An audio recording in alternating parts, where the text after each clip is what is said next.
Good morning बच्चों। Geometrical meaning of differentiability, ये है आज का हमारा टॉपिक। कल हम लोगों ने डिफरेंशियबिलिटी की बात की थी और कल हम लोगों ने डिस्कस किया था कि अगर कोई फंक्शन किसी ओपन इंटरवल ए बी में डिफाइंड है और एक रियल नंबर जो सी होगा वो अगर इस ओपन इंटरवल में बिलोंग करता है तो वो फंक्शन जो इसमें डिफाइंड है, अगर ये फंक्शन ए बी में डिफाइंड है तो सी पर भी डिफाइंड होगा। अगर कोई फंक्शन इस ओपन इंटरवल में डिफाइंड है और एक रियल नंबर इस ओपन इंटरवल में लाई करता है तो कहेंगे कि ये फंक्शन इस पॉइंट पर डिफरेंशिएबल होगा अगर limit x tends to c fx minus fc upon x minus c exist करता है। और इसी को आप कहते थे कि f प्लस c होगा। ये आपने फार्मूला लिखा था। किस चीज का फार्मूला है? किसी फंक्शन के या c पॉइंट पर डिफरेंशिएबल होने का ये फार्मूला है। ठीक है, अगर आपको f प्लस 2 निकालना है तो आप सिंपली c की जगह 2 रख के निकाल सकते हो। ठीक है, कोई भी वैल्यू निकाल सकते हो। डैश का मतलब होता है डिफरेंशिएशन, एक बार एग्जिस्ट कर रहा था तो हमने एक कंडीशन निकाली थी। ये डिफिनेशन है डिफरेंशिएबिलिटी की। कंडीशन थी कि अगर ये एग्जिस्ट करता है तो लेफ्ट हैंड लिमिट और राइट हैंड लिमिट बराबर होती है। उसी से हमने निकाला था लेफ्ट हैंड डेरिवेटिव और right hand derivative. Left hand derivative क्या आया था? लिमिट x टेंड्स टू नहीं, limit h tending to 0 f of c minus h minus f c upon minus h। Right hand derivative क्या आया था? Limit h tending to 0 f of c plus h minus f c upon h आया था ना। तो ये दोनों equal होते हैं। ठीक है, ओके। लास्ट टर्म में हम लोगों ने यहाँ तक बात कर ली थी और हमने हेडिंग लिखवाया था ज्योमेट्रिकल मीनिंग ऑफ डिफरेंशिएबिलिटी की चर्चा आज हम लोगों को करनी है, किया जाएगा। लेकिन उससे पहले एक टर्म और देख लीजिए, नोटेशन है, ध्यान दीजिएगा। हम लोगों ने कल जो फार्मूला पढ़ा वो क्या पढ़ा? f dash c is equal to limit x tends to c fx minus fc upon x minus c पढ़ा था ना। और इसी से हम लोगों को दो फार्मूला निकल के आया कि अगर कोई फंक्शन डिफरेंशिएबल होगा जब उसकी लेफ्ट हैंड डेरिवेटिव और राइट हैंड डेरिवेटिव इक्वल होगी। तो इन दोनों ही डेरिवेटिव को, लेफ्ट हैंड डेरिवेटिव और राइट हैंड डेरिवेटिव को क्या लिखते हैं? लेफ्ट हैंड डेरिवेटिव जो था वो ये था। ठीक है, इसको दो तरीके से नोटेट करते हैं, इसको दो तरीके से नोटेट करते हैं। तो उसी को नोट में आप लिख लो। ठीक है, उसी को आप नोट में लिख लो।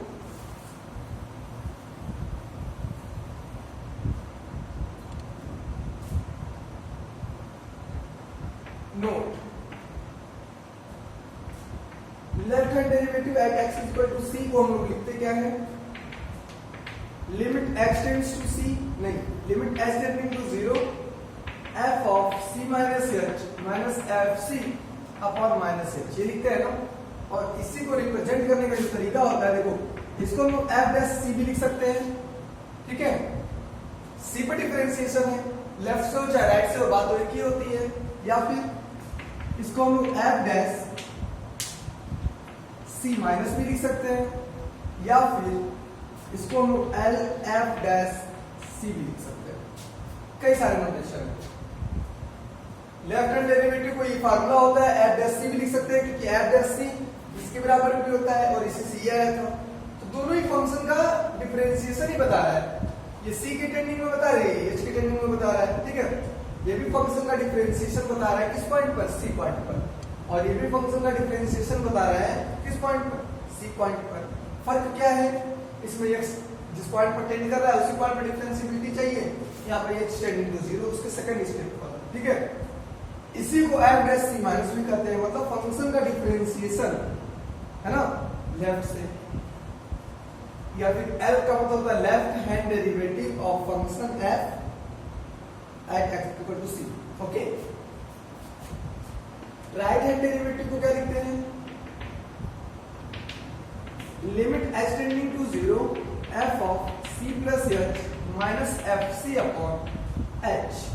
ठीक है, इसको भी हम लोग क्या कहेंगे, एफ डैश सी ही कहेंगे, और या फिर f dash c plus plus का मतलब राइट से, या फिर right hand derivative of function and x equal to c. Okay, ये सारे नोटेशन है, आप इसको नोट कर लो। हो गया, चलिए हटाएं इसे।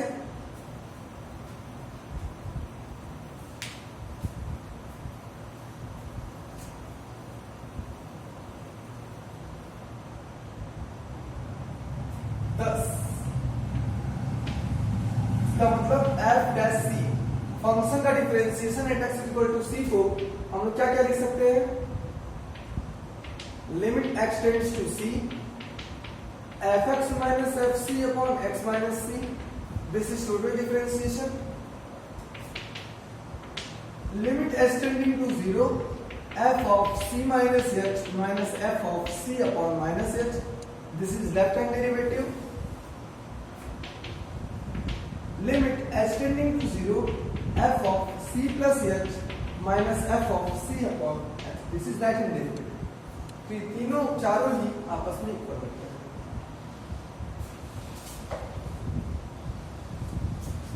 अगर f डैश c पूछ ले तो आप इन तीनों में से कोई भी फार्मूले पर रख दोगे, आपको मिल जाएगा, क्योंकि फंक्शन का डिफरेंशिएशन वो तभी डेरिवेबल होगा जब left hand derivative right hand derivative के बराबर होगी, और ये दोनों भी कहां से आए, दिस इज का शॉर्ट फॉर्म आया है।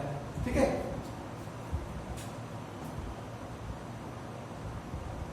हो गया। चलिए अब लिखेंगे हम लोग geometrical meaning of differentiability.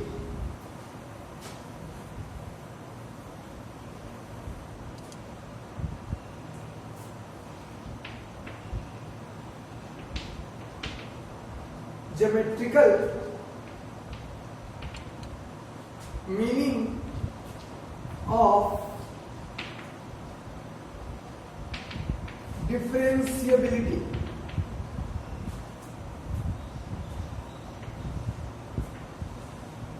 Okay, चलिए देखिए इसमें क्या है।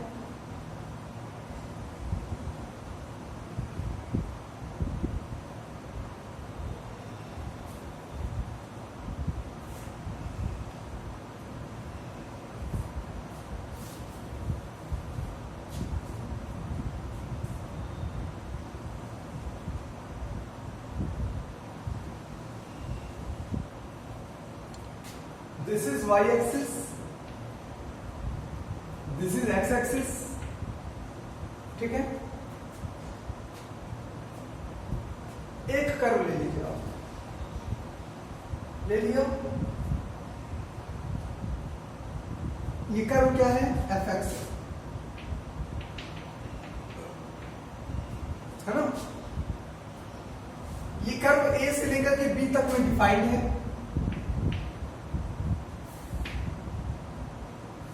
ये कर्व a से लेकर के b तक में क्या है, डिफाइंड है। ध्यान दीजिएगा, ज्योमेट्रिकल मीनिंग कहां से डिफरेंशिएबिलिटी आई और इसका क्या मतलब होता है। ठीक है, फंक्शन a से लेकर b तक में क्या है, डिफाइंड है। इस ओपन इंटरवल में एक पॉइंट c कहीं हम ले रहे हैं। फिगर को क्लीन और नीट बनाने के लिए हमने बीच में लिख लिया। ठीक है, आप किनारे में ले सकते हैं। c एक पॉइंट है। ओके, इसको थोड़ा सा इस प्रकार से बनाया जाए। ठीक है, देखिएगा ध्यान से।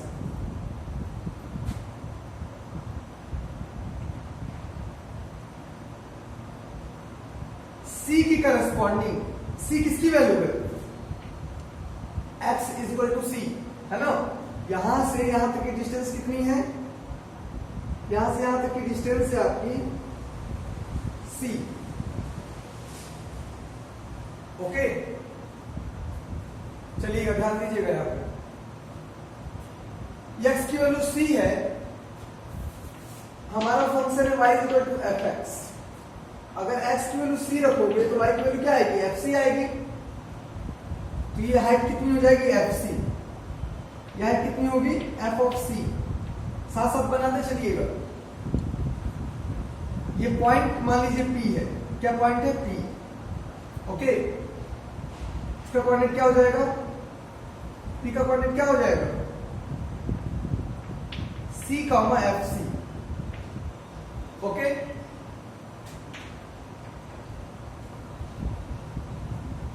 सी के नेबरहुड में एक पॉइंट ले रहे हैं, जैसे सी के पड़ोस में। पड़ोस का मतलब क्या होता है, एकदम आसपास, आसपास ले रहे हैं जस्ट यहां पर, लेकिन यहां पे दिखाएंगे नहीं, थोड़ा सा आगे दिखाएंगे, ठीक है, क्योंकि फिगर सही बनाना है। तो हम सी के नेबरहुड में पॉइंट ले रहे हैं सी प्लस एच। आप जानते हो सी में एच जोड़ देंगे तो जस्ट सी के बाद ही आएगा, ये चीज वेरी स्मॉल क्वांटिटी 10 into 0। तो सी प्लस एच का मतलब जस्ट सी के बाद कुछ ही डिस्टेंस पर, और सी के नेबरहुड में राइट साइड लेफ्ट साइड से भी ले लेंगे तो सी माइनस एच, ठीक है, ये पॉइंट। तो यहां से यहां तक की जो डिस्टेंस होगी वो हो जाएगी सी माइनस एच, और यहां से पूरी जो डिस्टेंस होगी वो हो जाएगी सी प्लस एच, ओके।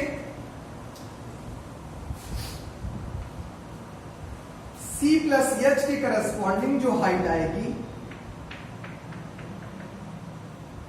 उसकी हाइट क्या होगी f of c plus h होगी ना। सी माइनस एच की करस्पॉन्डिंग जो हाइट आएगी उसकी हाइट क्या होगी f of c minus h होगी। चलिए ये पॉइंट है पी, ये पॉइंट मान लीजिए है क्यू, और ये पॉइंट है मान लीजिए आर। कोई डाउट नहीं है ना। चलिए इस फिगर के बारे में पहले लिख लेते हैं, उसके बाद समझाएंगे कि क्या होता है मतलब इसका। Let fx be a real valued function defined on open interval ab and c be any real number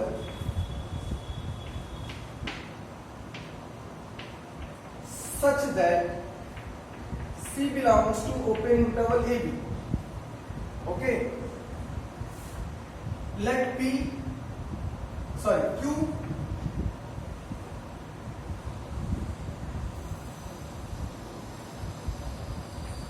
let p c comma fc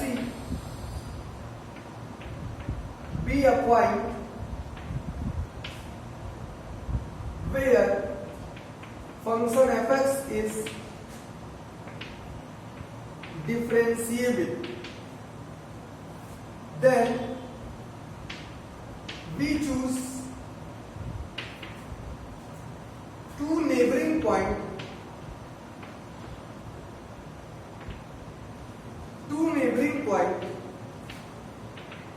of P as Q and R, okay. हमने लिया कि एक फंक्शन fx है जो कि real valued function है और open interval ab में डिफाइंड है। एक पॉइंट c है जिसके करस्पॉन्डिंग पॉइंट p c का fc, जिस पर हमें फंक्शन की डिफरेंशिएबिलिटी चेक करनी है या डिफरेंशिएबल है, तो इसके नेबरहुड में दो पॉइंट हमने लिया q और r, ठीक है, ये आपने लिखा है। कोई दिक्कत नहीं है, हटाया जाए इसको, फिगर की जरूरत है इसलिए फिगर को हटाया नहीं जा रहा है, ओके।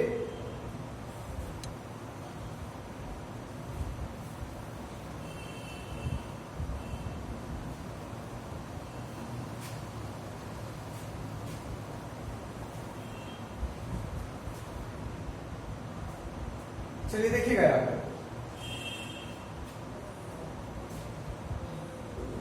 P से Q तक एक लाइन ड्रा कर दीजिए। किसी कर्व पर आप जब दो पॉइंट लेते हो और उनके बीच में लाइन ड्रा करते हो तो वो लाइन क्या कहलाती है? कोई भी कर्व है, अब उसके दो पॉइंट के बीच में अगर लाइन ड्रा करोगे तो क्या कहलाएगा? वो कॉर्ड कहलाएगा। क्या कहलाएगा? कॉर्ड। ओके, चलिए ध्यान दीजिएगा। आगे हम यहां लिख रहे हैं slope of chord P Q. तो किसी भी चीज का अगर आप स्लोप निकालोगे किसी भी लाइन का, पी क्यू एक लाइन है ना, कौन सी लाइन है? कॉर्ड है। तो कॉर्ड का अगर आप पी क्यू का स्लोप निकालो, किसी भी लाइन का स्लोप निकालोगे, उसको आप कहां से एंगल मेजर करोगे? एक्स एक्सिस से एंगल मेजर करोगे। तो जब आप पी क्यू का स्लोप निकालोगे तो उसको देखोगे ना कि एक्स एक्सिस से कितनी डिग्री का एंगल बना रहा है। ठीक है, अब ध्यान दे रहे हैं। इस फिगर को अगर जूम किया जाए, ध्यान दीजिएगा, तो यहां पर P है और यहां पर Q है। ठीक, ये वाली जो हाइट है Q से, वो है f of c minus H. ठीक, और ये वाला पॉइंट है c माइनस एच। P वाली की जो हाइट है वो है f ऑफ c, और ये पॉइंट है C।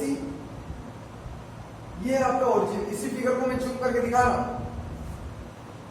तो अगर आपको PQ का स्लोप चाहिए तो आप क्या करोगे? यहां से एक लाइन ड्रा करोगे एक्स एक्सिस के पैरेलल, और ये एंगल देखोगे। ठीक है, थीटा। तो स्लोप ऑफ कॉर्ड PQ जो होगा, वो tan थीटा आएगा। tan थीटा जो आएगा वो बेस परपेंडिकुलर अपॉन बेस हो जाएगा ना। तो हम मान लेते हैं ये जो हॉरिजॉन्टल लाइन है वो यम पर इंटरसेक्ट कर रही है। ये जो लाइन है वो ये इस हाइट को यम पर इंटरसेक्ट कर रही है। ठीक है, ध्यान दीजिएगा। तो जब हम स्लोप ऑफ कॉर्ड PQ निकालेंगे तो आप परपेंडिकुलर क्या बताओगे? PM अपॉन QM बताओगे।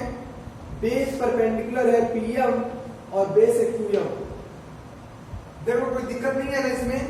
यहां पर P है, यहां पर Q है। P से जो नीचे हाइट जा रही है वो FC है C पॉइंट पर। Q से जो हाइट जा रही है वो F of C minus H है C माइनस H पॉइंट पर।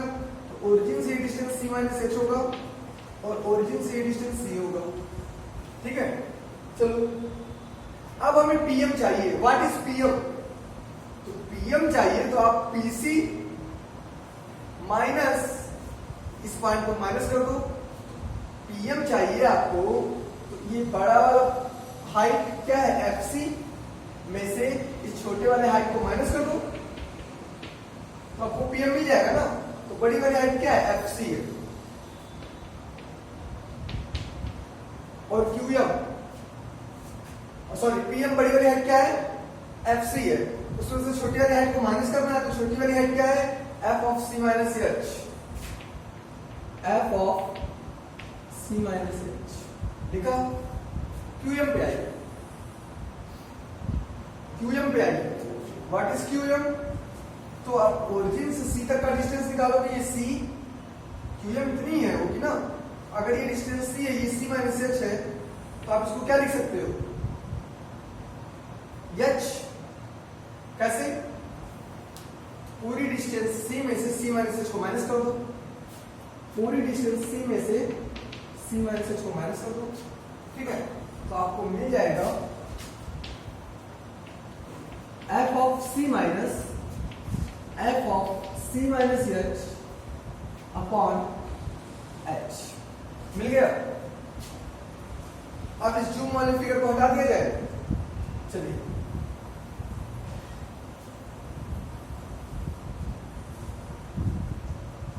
या फिर इसको माइनस साइन से इंटू कर दोगे तो हो जाएगा F of C minus H minus F of C upon minus H।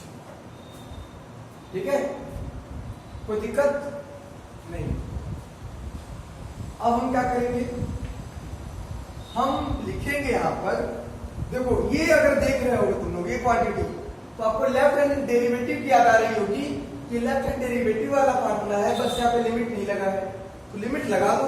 This implies that, ध्यान देना मैं क्या कर रहा हूं, limit s tending to 0 f of C minus H minus F of C upon minus H। मैंने उधर जो आया है उस पर लिमिट लगा दी। तो वो किसकी वैल्यू आई थी? स्लोप ऑफ कॉर्ड क्या है, तो इधर भी लिमिट लगाना होगा, इधर भी लिमिट लगा दो, limit h tending to 0, slope of chord PQ। हो गया। चलो इसको क्या कहते हैं, left hand derivative at x is equal to क्या, c पर, कहेंगे ना। चलिए ध्यान दीजिएगा यहाँ, लिमिट h टेंडिंग टू 0, हम इन दोनों पॉइंट की बात कर रहे हैं। अब आप ये सोचो, ये पॉइंट है c और ये पॉइंट है c माइनस h। जैसे ही h 0 की तरफ बढ़ जाएगा, जैसे ही h की वैल्यू 0 की तरफ होगी, 0 रखो, c हो जाएगा, मतलब ये वाला पॉइंट खिसकते खिसकते c पर पहुंच जाएगा। जैसे ही h की वैल्यू 0 की तरफ टेंड करेगी, तो h की वैल्यू 0 रखोगे ना, तो यहाँ क्या आएगा c, मतलब c तो एक ही पॉइंट हो गया x एक्सिस पर, तो ये खिसक करके यहाँ आ जाएगा, मतलब q खिसक करके p पे चला जाएगा। तो जैसे ही h की वैल्यू 0 होगी, वैसे ही q जो होगा वो कहाँ चला जाएगा, p की तरफ चला जाएगा। Slope of chord PQ। Okay, अब फिर से हम फिगर को जूम करते हैं, ध्यान देना। ये है आपका P और ये है आपका Q, ये है कॉर्ड PQ। Q P की तरफ जा रहा है, Q किधर जा रहा है, P की तरफ। Q को P की तरफ भेजिए, मान लीजिए Q इधर आ गया, अब इसका कॉर्ड यहाँ पे आएगा, Q इधर आ गया, अब इसका कॉर्ड यहाँ पर आएगा, Q इधर आ गया, अब इसका कॉर्ड नहीं रह गया। जो कॉर्ड में जो ग्रिप थी, जो उसकी विड्थ थी, थिकनेस थी, वो धीरे धीरे कम होते होते जैसे ही Q P की तरफ पहुंचेगा, वो P पर टेंजेंट बनाने लगेगा। किस प्रकार से, ध्यान दीजिएगा, ये है आपका P, Q यहाँ पे पहुंचा, तो अब वो कॉर्ड नहीं रह गया, एक लाइन बन गई, ठीक है। और ये लाइन P के लेफ्ट साइड को टच करते हुए, ठीक है, क्या बनाने लगेगी, टेंजेंट, ठीक है। तो हम लोग अब इसको क्या लिखेंगे, जैसे ही Q P की तरफ पहुंच गया, वो कॉर्ड नहीं रह गया, क्या रह गया, टेंजेंट बन गया, तो लिखेंगे आप स्लोप, क्योंकि वो टेंजेंट हो गया, तो स्लोप है ना, कॉर्ड का है, कॉर्ड टेंजेंट बन गया, तो स्लोप तो रहेगा, स्लोप ऑफ टेंजेंट। लेकिन किस साइड से, P तो इधर था ना, तो P के लेफ्ट साइड से स्लोप टेंजेंट बन रहा है, तो slope of tangent from left, okay, at point x is equal to c। P कहिए चाहे c कहिए, c का मतलब x की वैल्यू है, तो x के करस्पॉन्डिंग fc आएगा, तो पॉइंट P हो जाएगा, ठीक है। तो आपको क्या मिला, लेफ्ट हैंड डेरिवेटिव किसी फंक्शन का किसी पॉइंट पर क्या बताता है, स्लोप ऑफ टेंजेंट बताता है, लेफ्ट साइड से उसी पॉइंट पर, ठीक है। लेफ्ट हैंड डेरिवेटिव है x is equal to c।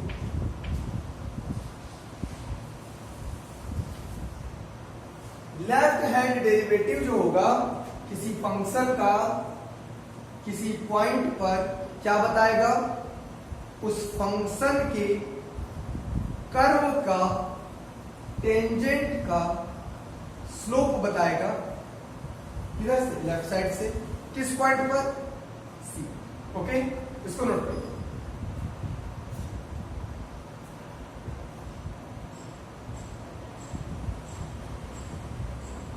हो गया नोट, ठीक है ना। चलिए अब इसी तरह से हम राइट हैंड डेरिवेटिव का देख लेते हैं।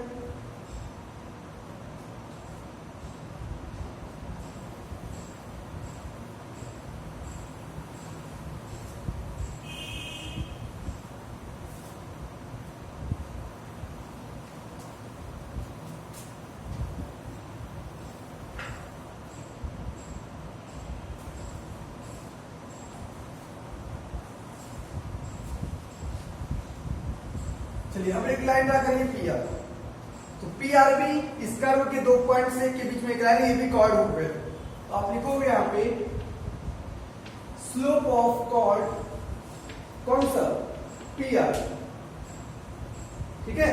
तो पी आर का स्लोप निकालना है, तो यहां से भी एक लाइन ड्रा करोगे, जो एक्स एक्सिस के पैरेलल होगी। मान लो ये इवन पर इंटरसेक्ट कर रही है हाइट को, ठीक है। अब इसका स्लोप निकाला है तो tan थीटा होगा, tan थीटा मतलब परपेंडिकुलर अपॉन बेस। तो परपेंडिकुलर कितना है Rn और बेस कितना है Pn।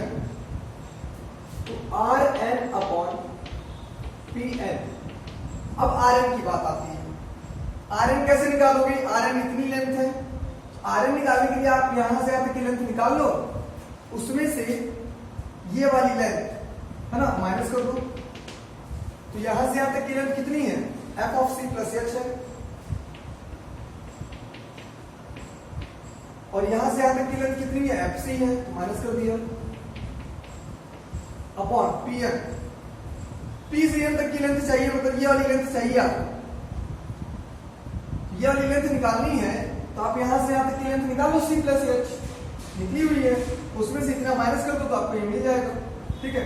तो ये है आपका c plus h minus c। तो आपको क्या मिल जाएगा? f of c plus h minus f of c upon h। आप देख रहे होगे कि राइट हैंड डेरिवेटिव वाला फार्मूला है, लेकिन लिमिट नहीं लगा है, लगा दीजिए। This implies that limit h tending to 0 f of c plus h minus f of c upon h। Limit लगाओगे तो इधर भी लगाना होगा। तो limit h tending to 0 slope of chord PR, ठीक है। इसको क्या करते हो? राइट हैंड डेरिवेटिव करते हो x इक्वल टू c पर। कॉर्ड PR पे जब h टेंडिंग टू 0 है तो कॉर्ड PR पे आ जाओ। जैसे ही h की वैल्यू 0 रखोगे यहाँ पे तो c प्लस h खिसक करके किधर आ जाएगा? c पर आ जाएगा। मतलब ये पॉइंट अगर यहां पर आ गया तो r किधर पहुंच जाएगा? p पर। आप क्या लिखोगे? Limit r tends to p slope of chord PR, okay. Slope of chord PR हो गया। अब ये जो PR है स्लोप ऑफ कॉर्ड का, स्लोप ऑफ कॉर्ड PR है, r की वैल्यू p की तरफ आ रही है। तो फिर फिगर देखो, ये है r, ये है p। जैसे ही r p के करीब आएगा, ठीक है, तो वो अब कॉर्ड नहीं रह जाएगा, टेंजेंट हो जाएगा इस p पर, लेकिन किस साइड से? राइट साइड से।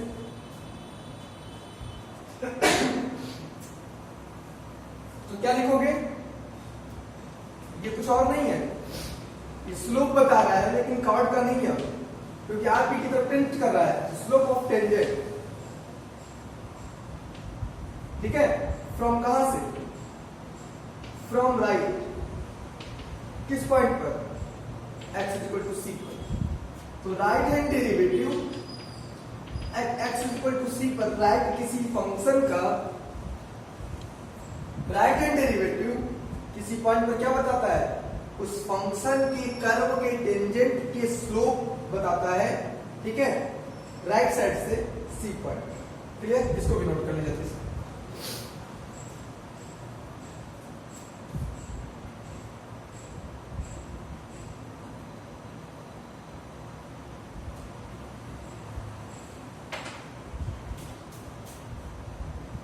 हो गया? चलिए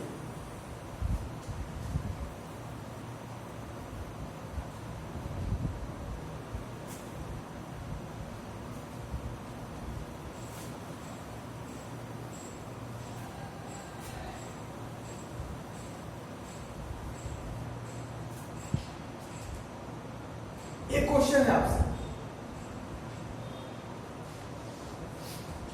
अगर इस कर्व का टेंजेंट ड्रा करना हो ऐसे करोगे आप। टेंजेंट किसी कर्व को कितने पॉइंट पर टच करता है? ओनली वन पॉइंट पर, लेकिन लगता है कि वो लेफ्ट और राइट से कई सारे पॉइंट को टच कर रहा है। लगता है, लेकिन सिर्फ कितने पॉइंट पर टच करता है? एक पॉइंट पर, ठीक है। इसीलिए अगर आपको टेंजेंट बनाना है तो सिर्फ इस कर्व का टेंजेंट आप ऐसे नहीं बना सकते लेफ्ट से, जब तक उसका राइट टेंजेंट भी ना बने, है ना। आप देखते हो ना कि अगर कोई कर्व किसी पॉइंट पर टेंजेंट है तो उस पॉइंट के लेफ्ट साइड में जितना लगेगा टच कर रहा उतना ही राइट साइड में लगेगा। जैसे बाइक या बाइसिकल का टायर सड़क पर क्या होता है, प्लेन, सड़क एक प्लेन है, एक तरह से लाइन की तरह ट्रीट कर लीजिए, टू डायमेंशन में लाइन की तरह अगर ट्रीट करोगे, ठीक है, तो एक लाइन पर एक सर्किल क्या होती है, टेंजेंट होती है। जैसे एक सड़क पर एक बाइसिकल का पहिया है ना, टेंजेंट होता है कितने पॉइंट पर, एक पॉइंट पर, लेकिन जहां पर टच करता है उसके लेफ्ट साइड में भी लगता है कि वो कई सारे पॉइंट पर टच कर रहा है, राइट साइड पे भी लगता है, लेकिन करता है एक पॉइंट पर, ठीक है। तो दोनों साइड अगर उसका टेंजेंट रहा होता है लेफ्ट साइड और राइट साइड से, तभी कहते हैं कि उसका टेंजेंट बनेगा। तो दिस इंप्लाइज दैट, अभी आपने देखा कि लेफ्ट हैंड डेरिवेटिव बता रहा है कि कर्व के स्लोप का, कर्व के टेंजेंट का स्लोप बनेगा लेफ्ट साइड से, और राइट हैंड डेरिवेटिव बता रहा है कि कर्व के टेंजेंट का स्लोप बनेगा राइट साइड से। तो टेंजेंट का स्लोप बनेगा कब, स्लोप ऑफ टेंजेंट आएगा कब, जब राइट साइड से भी बने और लेफ्ट साइड से भी बने। तो thus we can say that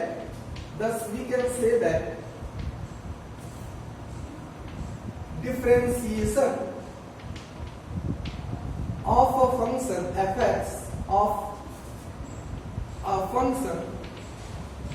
fx at x is equal to c is represent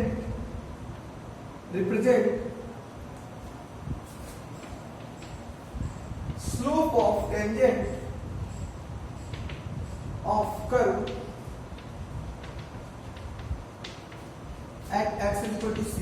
हाँ, इस प्रकार से हम कह सकते हैं कि किसी फंक्शन का जो डिफरेंशिएशन होता है किसी पॉइंट पर, वो हमेशा उस कर्व के टेंजेंट का स्लोप डिनोट करता है उसी पॉइंट पर। ओके, आगे की बात करूँ।